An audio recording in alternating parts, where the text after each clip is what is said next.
Bonjour, bonsoir, bienvenue dans cet épisode géographie. Aujourd'hui, nous allons parler de l'agriculture et de la question agraire en Amérique latine. En effet, l'agriculture d'Amérique latine a une grande place dans le monde, mais a aussi des difficultés liées à son héritage colonial.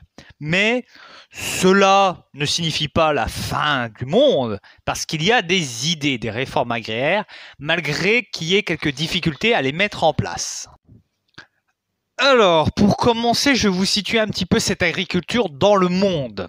Alors, il y a de grands pays exportateurs, qui produisent beaucoup, qui a un poids majeur sur le marché mondial. Par exemple, le Brésil, première puissance agricole, il y a du surplus, car il y a une faible densité. Concernant la banane, l'Équateur est premier, Costa Rica deuxième, la Colombie troisième mondial. Niveau banane, les trois premiers sont en Amérique latine. Le soja, le Brésil deuxième, l'Argentine troisième mondial. Les oranges, le Brésil est numéro 1 mondial. Le blé, l'Argentine première mondiale. Le maïs, troisième au monde. L'ananas, le Costa Rica, premier au monde. Une économie tournée vers le marché extérieur. C'est un système agraire qui est né de la colonisation. Le Brésil, le deuxième exportateur mondial devant la France. 82% des exportations mondiales de jus concentré, 38% du soja, 29% des poules, 23% du tabac. Le Brésil est véritablement la ferme du monde. La Colombie produit un café, c'est une image forte. L'Amérique latine produit la majorité du café qui est arrivé au XVIIIe siècle. Au départ, ça a été cultivé au Yémen, puis exporté en Inde et en Indonésie. Le café est arrivé en 1727. Le Brésil, avec sa région de Rio qui devient une véritable capitale du café. Le sud-est brésilien prend le pouvoir économique grâce au café et s'agrandit avec des logiques d'exportation. En 1962, un tiers des exportations de café viennent de Colombie, de Salvador.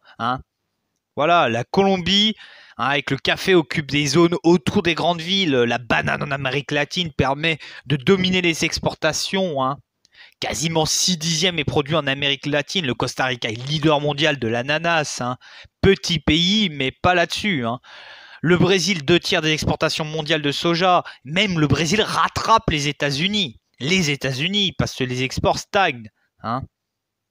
Donc on a spécialisé des régions dans les plantations. Mais il y a un problème. Le problème des OGM. Parce que 4 des pays qui produisent le soja ont du soja avec des OGM Monsanto. Monsanto qui fait un véritable lobby là-bas. T'achètes tout là-bas avec Monsanto. Les mecs t'ont colonisé le truc. Et il y a des faiblesses agricoles. Il y a une nécessité d'importer des productions alimentaires de base. Le Brésil doit acheter du blé ou des haricots. Mais what the fuck, quoi. Parce qu'ils ont tout misé sur de l'exportation. Il y a une dépendance envers les marchés qui sont fluctuants. Tout ça, dès que ça baisse, tu te retrouves dans une mauvaise situation. Une variation du cours des cafés, une instabilité politique, ou une diminution de la consommation occidentale peut avoir une influence sur la production. De plus, le Vietnam produit du café, mais n'en consomme pas. Il y a une véritable concurrence avec le Vietnam et le Kenya. Ajoutez à cela des inégalités dans les structures agraires que je vais bientôt développer. Alors, déjà, quand je vous parle de structure agraire, je vais un petit peu vous le définir. Tout ce qui se rapporte à la forme d'appropriation et gestion de l'espace cultivé. Taille, forme des champs, forme juridique, modèle d'exploitation. Alors, il y a les grandes exploitations appelées, alors là, faites gaffe, mon espagnol, il est violent, latifundio, grand domaine traditionnel, très faible efficacité économique, plus souvent de l'élevage. On appelle ça du fazendas au Brésil, haciendas estancias en Amérique hispanique. C'est de grands domaines constitués à partir de la colonisation, aux dépens des indigènes, bien sûr.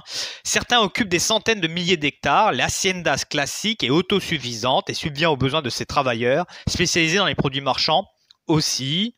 Il y a de l'élevage, il y a de la canne à sucre au 19e siècle et pouvait inclure une petite activité industrielle, textile notamment. Une manœuvre ouvrière qu'on appelle des peones, des pions, car on les déplace comme des pions. Le tout petit, c'est le minifundio, taille variée selon les milieux naturels et la zonation et attitude. C'est trop petit pour vivre correctement. C'est véritablement quelque chose où tu crèves la dalle. C'est vraiment terrible. Alors, maintenant, pour vous fixer un petit peu les chiffres, en Bolivie, les exploitants de plus de 100 hectares, c'est 6% des agriculteurs, mais 92% des terres utiles. Au Paraguay, 2200 gros exploitants, plus les firmes nationales, ont 78% des terres. 22 millions d'hectares. Au Guatemala, c'est 67% des terres cultivées. Une minorité qui a beaucoup. Alors, il y a l'altermondialisme paysan. Il y a les revendications Mampouche au Chili, qui manifestent pour récupérer des terres prises durant la colonisation. En effet, il y a toute la question indienne qui vient se greffer dessus. C'est le premier mouvement avec la question indigéniste, en référence au monde indien. Le cas de paysans sans terre est un problème car certains ont des grosses exploitations et d'autres non. Donc il y a un mouvement de paysans qui envahissent des terres et créent des mouvements de sans terre avec des revendications à avoir la terre. On veut quoi? La terre. La terre, pourquoi? Pour cultiver et pour gagner sa vie, parce que c'est notre métier, parce que c'est notre droit. En plus, quand t'es indien, qu'on t'explique que techniquement, les Espagnols ils sont arrivés, ils ont regardé les Indiens, ils ont fait ça c'est à moi, ça c'est à moi, ça c'est à moi. Mais tu vas pas tout me prendre, ta gueule. Et hop, et puis après ils les ont butés, donc ça aide pas. Donc, il y a aussi pour ces sans-terre le problème qu'ils finissent ouvriers journaliers et donc ils sont dans une forte précarité. La culture du soja se développe surtout au sud du Brésil et autour des grandes villes. Il y a un décalage nord-sud souvent, avec un mouvement d'occupation de la terre, avec diverses organisations. Ce sont des occupations illégales qui tournent mal, avec beaucoup de violence et des expulsions de terre. D'autres mouvements avec une association internationale, Via Campesina, 1993. Le but est de défendre la petite paysannerie dans le monde. Le point de départ est le Mexique, puis ça s'est internationalisé avec des structures régionales en Europe, en Asie, en Amérique du Nord, aux Caraïbes, en France. C'est quoi le mouvement? C'est la Confédération paysanne de José Bové. Oui, monsieur. Le siège change d'endroit. Au départ, c'était l'Honduras, l'Indonésie, les Zimbabwe, avec des grands, au gré des changements de secrétaire. On milite pour la souveraineté alimentaire et manger à sa faim sans être dépendant de l'extérieur. Et au niveau de l'Amérique latine, il y a une coordination régionale avec le droit de la terre, la défense de l'agriculture locale et des techniques et des plantes. En effet, à force de vouloir faire que du soja, du maïs, de l'ananas, enfin on produit qu'un seul type de plante. Alors qu'il y a une variété, une diversité qui est vitale pour l'agriculture, pour le goût, pour la culture et la biodiversité. Parce que si certaines plantes disparaissent, c'est fini, au revoir. Et là, c'est pas un bon plan.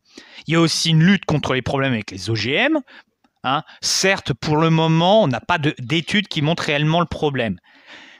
Mais bon, quand tu produis des trucs qui sont magouillés au niveau de la génétique, je veux pas être méchant, mais c'est pas une bonne idée. Vraiment pas une bonne idée. Et il y a aussi un droit des femmes dans l'agriculture. C'est pas parce que t'es femme que t'as pas le droit d'exploiter.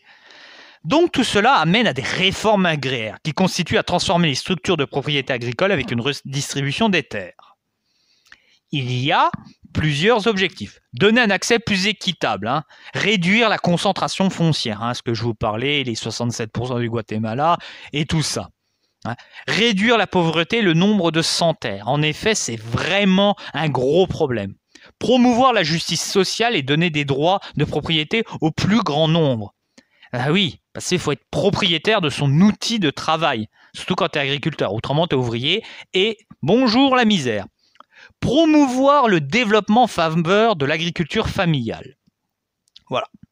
Il y a plusieurs options pour corriger ça. Il y a l'option libérale, utiliser la mécanique de marché pour opérer des redistributions foncières. Le jeu des finances, donner les possibilités aux paysans d'acheter des terres. Bon, ça c'est une grosse quenelle, faut être totalement honnête. L'option libérale, le mec s'il n'a pas de pognon, il va s'endetter. C'est un mauvais plan. Déjà que tu as du mal à avoir une terre, si en plus tu t'endettes pour avoir plus gros, il suffit qu'il y ait un hiver qui se passe mal, tu te retrouves vite mal. Les autres, basés sur la souveraineté alimentaire avec la redistribution pour l'intérêt national. Là, ça, c'est l'option un peu nationaliste. En mode, non, tu vas redistribuer les terres, mon gars, parce qu'il y a l'intérêt du pays qui passe avant.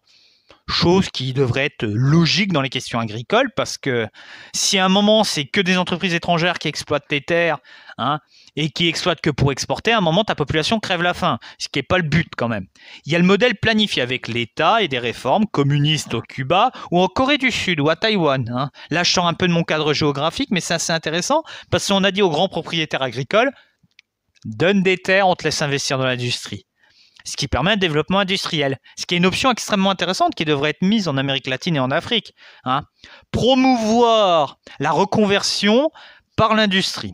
Alors, selon la FAO, la réforme agraire donne des espoirs, on essaye de faire des organisations, des conférences, on se bat pour ça. Le premier exemple est au Mexique, le soulèvement contre le président Diaz. Un affrontement, une révolution. Avant ça, il y avait 8245 gros propriétaires et 9 dixièmes des terres. Donc, il y a une mise en place de tout cela. Mais ça ne marche pas parce que ça prend du temps, il y a malheureusement qu'un tiers des terres qui est redistribué, il y a une opposition des grands propriétaires, il y a une confusion avec le mouvement paysan et communiste. Puis voilà, ça pose des problèmes. Donc il y a eu d'autres réformes agraires qui ont souvent été freinées par les problèmes politiques, mais bon, le Brésil a fait une loi modeste, le Venezuela une répartition équitable pour fortifier la sécurité alimentaire, avec la construction de structures, c'est vraiment l'État qui a géré cette réforme.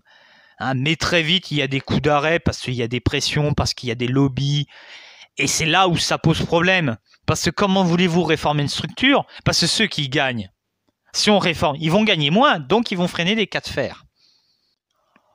En conclusion, donc, l'agriculture en Amérique latine est une agriculture qui a un gros poids, qui produit beaucoup, qui a une bonne place sur le marché mondial, mais elle hérite de structures coloniales qui sont fortement inégalitaires. Certains ont beaucoup, d'autres ont moins de terres.